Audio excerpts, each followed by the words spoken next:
This is News 6 Tonight. Oh, News 6 Tonight, it always goes down smooth. Glad to have you with us. I am joined by Lisa Bell tonight. Good evening. For the next few weeks, we get to land in your good graces. 10 full days we'll be together, for the most part. Not that you're counting. Yes. But hey, we've got a good Yes. show for you planned tonight. In fact, top story this evening is one of my stories. So I have a fixation with food. I love food. I Right. think everybody does, but I really love barbecue. Who doesn't? So there's this place in town that I really enjoy going to, and I did an I-4 food tour with them, and it's called Brisket's Barbecue. They're this tiny little shack, this hole in the wall in Oviedo. And so we know each other, so they called me and they said, hey, we're really having a hard time with the city. Yeah. The city is putting all of these fees on top of us. One of the things that sparked it was they said, we put some picnic tables out a while ago, and the city noticed it. And so now the city wants to charge us an impact fee of, at first, $19,000. That is insane. And then the price. That's a lot of barbecue. And this is a tiny little place. Yes. Mom Yeah, and pop standing shop. room only, really, on the inside. There's Yeah, no you place cannot to eat sit. inside. Yeah. There's no way, because of everything. That's where it's served, and that's where you get 280 square feet. So they called me and said, really, we're feeling harassed by the city. So I wanted to do the story, get both sides. I talked to some people I know at the city, and I talked to them. Here's how it shook out. Bob Agostini opened Brisket's Barbecue 3 years ago. They've grown so quickly, he decided to add extra picnic tables for seating. What is the big deal about these picnic tables? Well, I'm not quite sure, to be honest with you. The city told Agostini if he wanted to add the tables, an impact fee would be charged. At first, it was $18,000. Is the goal to just shoo us away, use every rule in that book? Agostini says where there's smoke, there's fire. The city has given the business a long list of grievances, from the location of the smokers to firewood, outdoor storage. They've even told him to tear down fences. Do you feel like you're being picked on? 100%. Not picked on, harassed. And it hasn't stopped. Spoke with Oviedo's Development Services Director, Dr. Teresa Correa. She says Brisket's has a good problem: growth. We are trying to help him to make him grow, but still complying with the rules of the city. Can you explain to me why he would have to pay so much money for some picnic tables? Recently, he has added 6 additional tables. The city has to assess impact fees to account for the impact of this additional square footage. So on top of the picnic tables, he's had to move all sorts of stuff around. He recently had to take down a fence that the city said he hadn't gotten permitted. But he's had to do all of this work, and he's really frustrated because he feels like just, it's hard enough to run a small business. Yes. Then you have to figure out all these things and deal with all these legal details. He just wants to make barbecue. As far as the city's concerned, they say, look, this is complicated. They showed me a bird's eye view of the map around this place.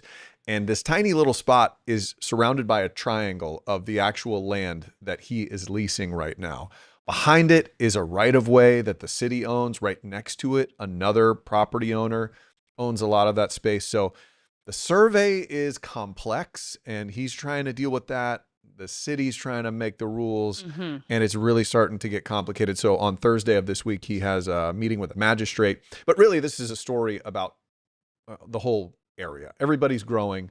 Everybody's trying to figure out where they fit And if in. he's allowed to do something, then the next business owner says, well, you allowed him to break this rule, so why can't I do this and let people park wherever they want to park, Right. or things like that. And that same thing has happened with him. They came and they said, hey, you can't have this outdoor storage, which he has to store all of the firewood to make his barbecue. He looks across the street. He says, hey, these people right over here, they have outdoor storage. The people next to them have outdoor storage.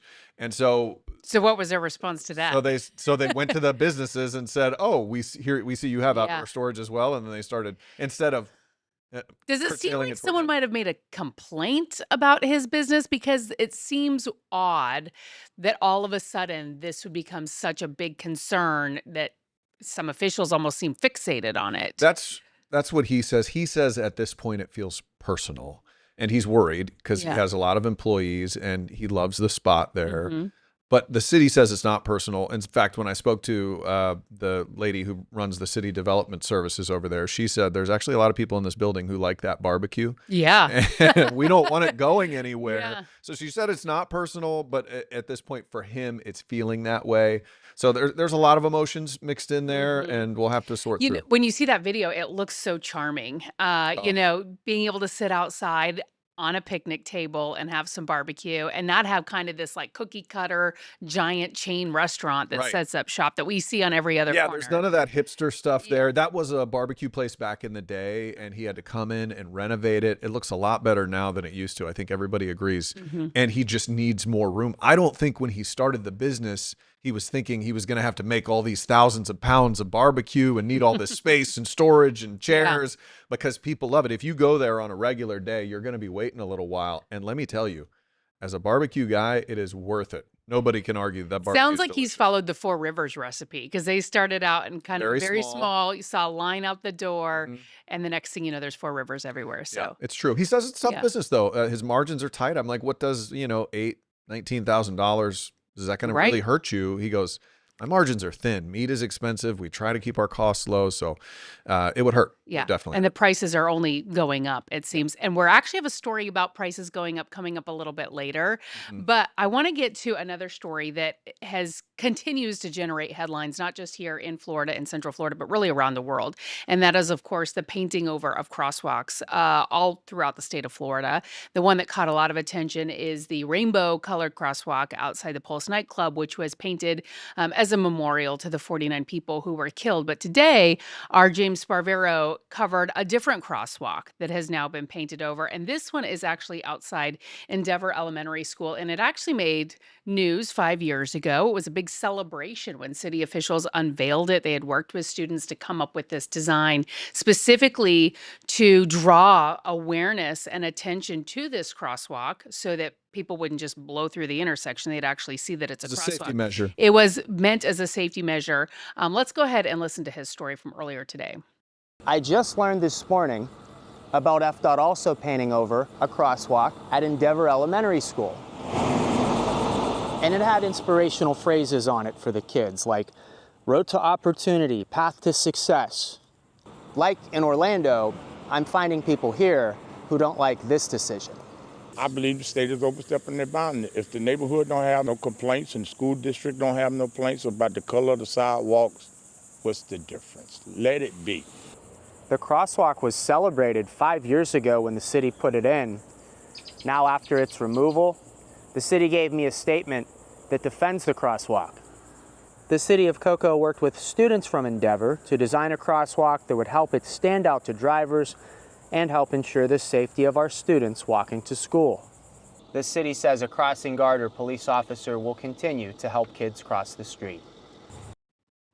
Well, I don't think this controversy is going to die down anytime soon. As state DOT workers were painting over that particular crosswalk, the governor was actually in Tampa defending the work and saying, look, they're just following the law. He said, I don't always like all the laws on the books, but it's my job to enforce them. So I think this is just going to continue. We continue to hear from viewers across Central Florida. Well, what about this location? What about this location?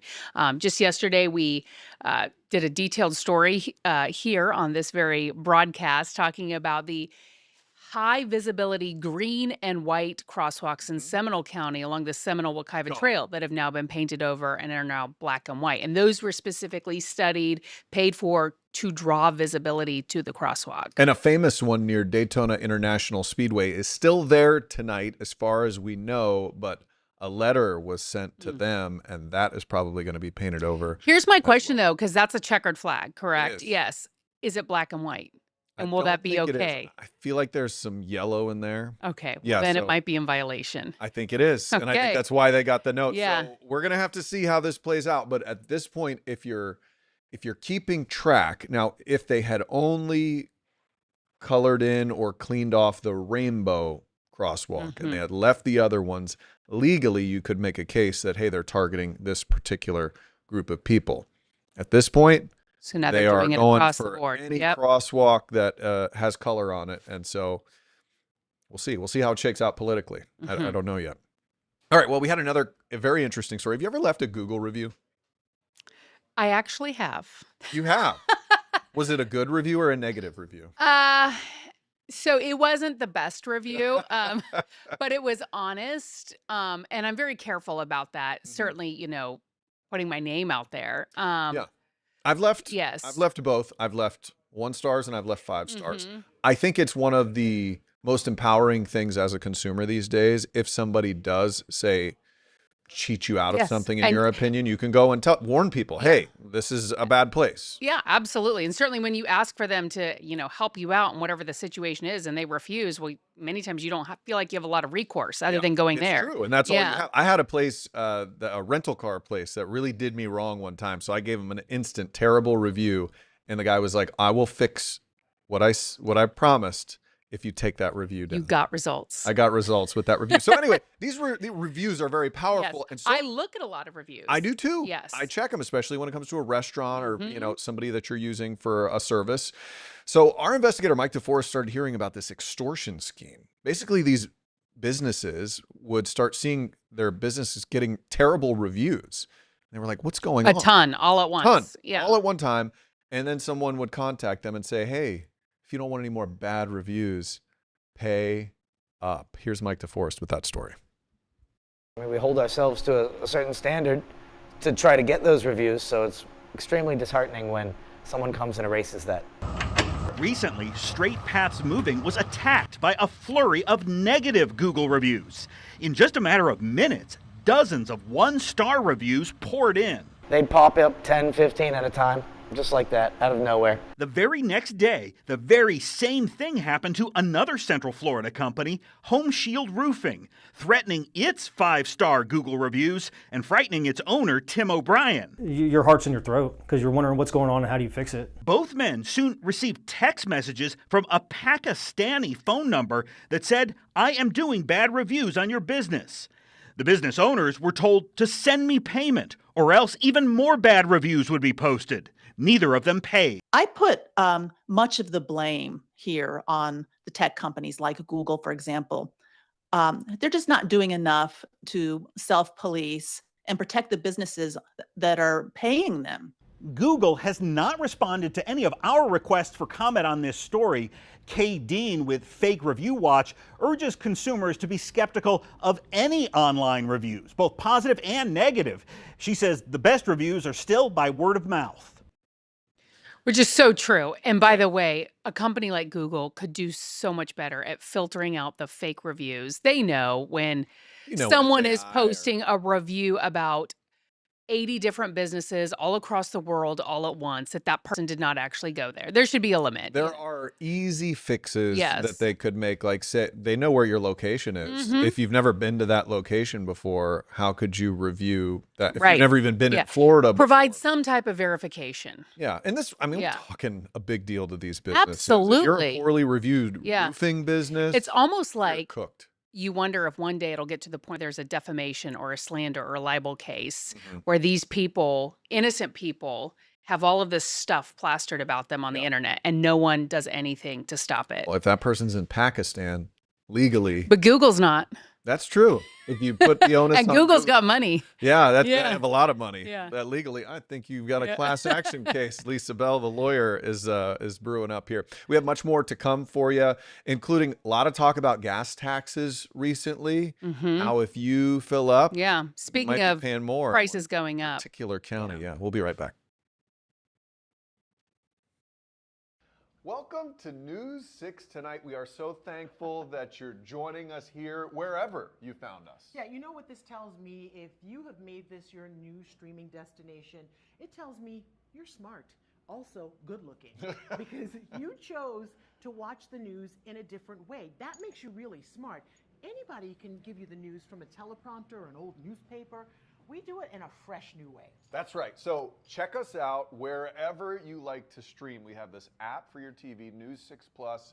You can find it on Roku and Amazon and whatever your smart TV is cooking. So thank you. We would love to hear your comments down Oh my below. gosh. Yeah. And then we'll show them. Yeah, we will. News 6 Plus. The plus is you. Ooh.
All right.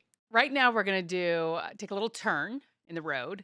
We're going to have Okay. a I like what you're doing. little civics, little economics lesson. So, did you know? Professor Lisa. That's right. The state of Florida allows counties, there are 67 of them in Florida, to impose a 12-cent tax on a gallon of gas. That's the max. That's 12 the cents. max. So whatever they buy it for, the county can tack on another 12 cents a gallon, which is often used for transportation, road projects, things like that.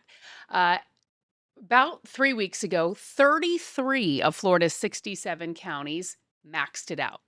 Seminole County, 2 weeks ago, became the 34th county, raising their gas tax by 5 cents to the full 12 cents a gallon. Well, now that same debate is taking place in Lake County. They want to raise their gas tax by 5 cents a gallon. It's currently at 7 cents a gallon, which would make it the same as neighboring Sumter County. Now, the one county that really stands out that might surprise people that has a much lower rate still is Orange County at 6 cents a gallon. Orange is still at 6. Orange, yes. And we've heard from the mayor of Orange County a lot, talking about a sales tax for transportation projects. So who knows how long. That has been one of his big pushes, is having more The transportation. sales tax, the penny sales tax. So for now, Orange County is still at 6 cents a gallon, but Lake County is the latest county to consider raising its gas tax by another 5 cents a gallon, which really adds up for a lot of people. We have so many people who are commuters here in Central Florida, especially people living in Lake County, driving out to the theme parks for jobs and whatever else. In Orange County, there's nowhere I can drive that's not a half an hour. We joke Right. about it at my house. Yeah. It doesn't matter where we're going, it's a half an hour away. Yes. The gas situation actually prompted you to get an EV. I did. I now Yes. have to. I do not worry about the gas tax anymore. But your wife still Yeah, does. actually, I So do. I and am your kids. And my 2 daughters, Yeah. yes. So here's an update on what Lake County is proposing. Lake County could become the latest in Central Florida to raise the gas tax. Commissioners are discussing a 5 cents per gallon increase to bring in extra money to keep up with inflation and road repair costs. I'm Lake County community correspondent Mark Lehman, and we spoke with drivers who say the plan could make a big difference on the roads. Lake County is facing a backlog of road projects, and with rising costs, meeting infrastructure expectations is being put at risk. That's why commissioners are now considering increasing the local option gas tax by 5 cents per gallon. Well, I'd like to see that the money actually goes to road improvements. The proposal comes 2 weeks after Seminole County approved a 5-cent gas tax hike. That's expected to generate $8.8 million a year to help pay for transportation costs. What do you think about that, having to pay more for gas? I don't have an issue if it goes to road structure. Rick Newcomb spends about 4 hours on the road every day. He doesn't want to spend more at the pump, but says a gas tax may be the fastest option to fix Lake County's roads. But I think there's a lot of backlog, and we get a lot of bottleneck in areas. Well, that's, I guess, the price we pay for living where we live. But it sounds like ultimately it's going to cost us more.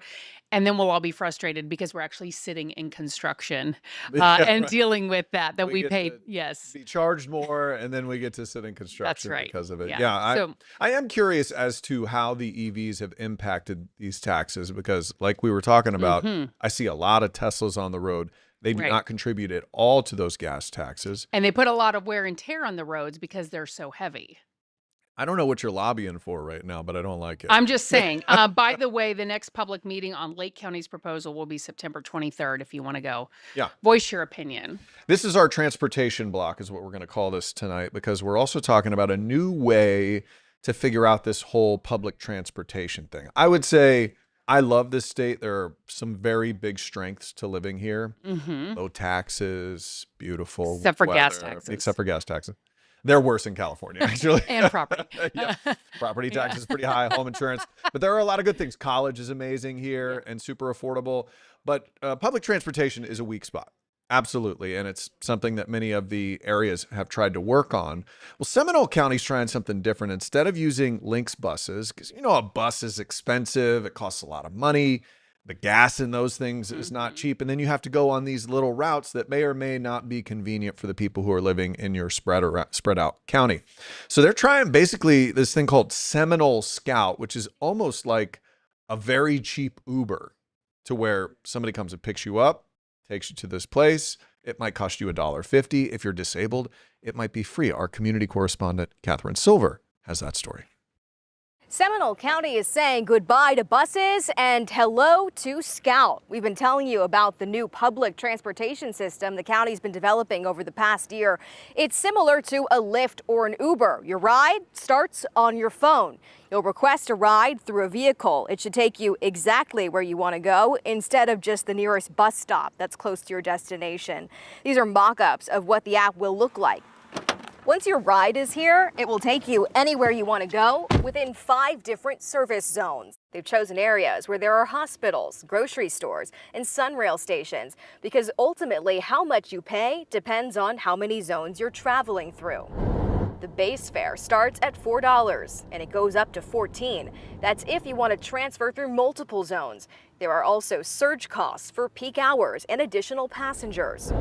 But there are discounts too if you're a student or a senior or low income, and if your drop-off point is a Sunrail station. The true intent of this board was to replace the Lynx service, and we need to make sure that stays focused. The county says keeping the rates relatively high reduces the chance of overwhelming the service, so there's not so many riders that there's not enough vehicles for them. So what happens now that the fares are set? The county will start soft launching Scout in different zones next month, and then the full launch is in October. All right, Catherine Silver with a fascinating story there. We'll see how it works out. Let's get you over to David Nazario. He is our weather guy tonight, our digital weather specialist. David, how are we looking as we head into Wednesday? So Wednesday is going to be much of the same, Matt and Lisa. It looks like we still have a front that's slowly trying to nudge its way further south through Central Florida, and that's kind of the hot topic for tonight. My graphics are available. Let's get you some headlines, everybody watching right now. So you can see at the top there, we're looking at just a small taste of fall. You ever go to the movie theater and you're sitting there, it's showtime, but you still have to sit through 15 minutes of teaser trailers? That's kind of where we are before the main fall major motion picture starts up later on into September. It does look like we're going to have a messy weather pattern hanging out with us for the Labor Day weekend. It's coming a little early. Last year it happened a couple days into September. This upcoming weekend, even though we're looking at the final couple days of August into Labor Day, we have another system that's going to be coming down. I'll have all the details on that at the 9:30 show here coming soon. And then I also want to emphasize to everybody watching, remember September 10th. I can't believe we're already at the tail end of August at this point. The second half of the year is already racing by and seems to be picking up speed, but we do have the peak of the hurricane season coming right at us at full force. Right now we're on a bit of a break, but I'm going to have some details and some trends that I'm monitoring that look to come into play once we get past the first 7 to 10 days of next month. All right, we'll look forward to that. David Nazario, thank you so much. Coming up after a quick break, we're going to talk about a legend of a Central Floridian being honored today in Seminole County. Welcome to News 6 Tonight. We are so thankful that you're joining us here wherever you found us. Yeah, you know what this tells me? If you have made this your new streaming destination, it tells me you're smart. Also good looking, because you chose to watch the news in a different way. That makes you really smart. Anybody can give you the news from a teleprompter or an old newspaper. We do it in a fresh new way. That's right. So check us out wherever you like to stream. We have this app for your TV, News 6 Plus. You can find it on Roku and Amazon and whatever your smart TV is cooking. So thank you. We would love to hear your comments down below. My gosh. Yeah. And then we'll show them. Yeah, we will. News 6 Plus. The plus is you. Ooh.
College football weekend is upon us. A local legend being celebrated in Seminole County. Here's Lee Corso. I've been all over the place, but there's no place like Lake Mary in Seminole County. And it means so much to me that people will say nice things. Are you going to miss the game day? Yes, but it was time. How do you think it's going to be going back to Columbus Oh, this weekend? it's going to be very, very emotional for me. This is the end of my career. I'm going back. It's just ironic that to go back. Just so I can pick Texas. We got Florida State and Alabama this weekend too. Yeah. You got a pick for that? Yes, I do, but I'm not going to tell you what it is. But I guarantee you one thing: it'll surprise you, because Okay. Florida right. State is my school. He is a classic Seminole. 90 years old. What an amazing career. Lee Corso. All right, we'll see you tomorrow. Good job, Lisa Bell. Did it.